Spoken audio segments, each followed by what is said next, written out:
day like today is a fabulous day to go strolling through Central Park. Every tree that I pass, every fresh blade of grass seems to add to my cheer. I'm so glad that I'm here. Through the gate and beyond, heading straight for the pond, where I'll float on a boat for a lark. I don't see it. How odd. Could it be that... Oh God, I don't think I'm in Central Park. Oh, well, I guess that's okay, for it's still a nice day to go strolling through Riverside Park. My locale was unclear, but hey, now that I'm here, it's so lovely, I swear. What on earth could compare to an hour or two with this marvelous view of the building so shiny and tall? But wait, this can't be right. Not a building in sight. I don't think I'm in New York at all. Which begs the question, where the hell am I? How did I get here? What's going on? The air is so hot, the trees are so dense, the parrots are everywhere, nothing makes sense. Wait, now I remember the plane, the crash! Trapped on this island, hoping to survive. God, oh my God, oh my God, oh my God. But still either way, it's a fabulous day. Strolling through Central Park. That's the name I shall give to this new place I live. Brighten my mood as I scavenge for food, and I sleep in that tree and take my baths in the sea. I just pray I'm not killed by a shark.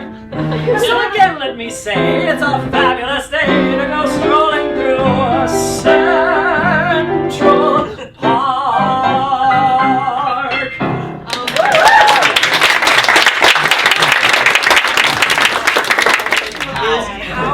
How do you think the music supports the lyric there? Because a thought that I've always had during comedy songs, and maybe you disagree, is that, you know, musically you don't usually reinvent the wheel with a comedy song. Like, usually the music is not the most, like, completely new sounding thing. It's more about the lyric. Do you have any thoughts about that? Yeah, because I was trying to think of a comedy song that was musically very complicated. Yeah. And I came to Agony for a second, but even Agony isn't that complicated in his, by his standards. It's pretty much an AABA format, and it's the same musical sequence of notes every time. But I think for those of us who are in BMI workshop, which I think is a lot of us, you know, we talk about how in comedy songs the music really should stay out of the way because it's about the lyrics. It's about making sure, first and foremost, that you understand the lyrics so that you can hopefully laugh at them. Yeah, I totally agree with that. And I think, you know, you can set things on its ear. Like, you can play with our expectations of if you're doing a certain type of song and then you purposefully do part of it wrong or something like that, that can be a funny musical joke. But I think those are never as good as a great lyrical idea or a punchline.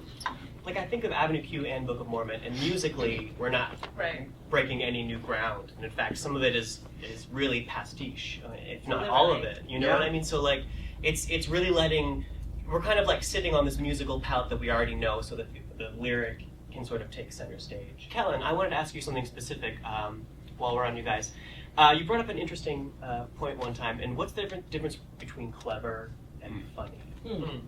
Yeah, it's something that Joe and I think a lot about when we're like approaching songs, and actually a lot of the examples that were given just now as we introduced ourselves and said some of our favorite comedy lyrics, I think are great examples of that difference. I mean, the one Hunter mentioned, the song is repetitive, the song is repetitive, the song is repetitive, and it doesn't rhyme.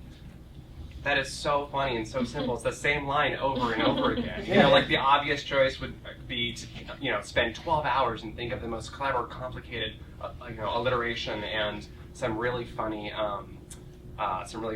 twist or rhyme that you've never heard of. And you'd probably sit there and nod and say that's really impressive, but that's not necessarily funny. Yeah. I would also just happen to listen to recently. I don't know if anyone went and saw On the 20th Century when it was on Broadway, but some of those lyrics are so funny that I've written a play.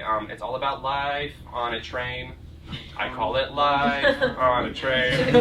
It's like it's the same joke. It's so, you know, Someone less funny would have spent so much time thinking of the most clever little lyrical twist, and instead it's just the same line again. And it's unexpected and it's so funny. I think Ellen J. Lerner gets raked over the coals a lot for being clever more than funny. So I want to say first and foremost for the recording, I think he's brilliant. But I think like a Camelot, What Do the Simple Folk Do, which is such a clever lyric. None of it's really that like funny. It's just incredibly well structured, and the internal rhymes are so brilliant. All of that stuff. Well, and can I just bit on that? I'll also say that I think part of what makes the song funny is surprise. That it's not going where you're expecting it to go. So the more beautifully structured it is, the less surprise you're able to pull off because it knows where it's headed. I think that's this structure is also oftentimes more important than like a specific joke too, because it's like I don't actually think there's any two lines in a row that we could play from that would get a laugh. You know what I mean? It's the build from beginning first line to last line. So I think that's a big thing, is mistaking cleverness for humor, and also thinking that the best way to be funny is to fill your song with jokes as opposed to just coming up with a funny idea for a song.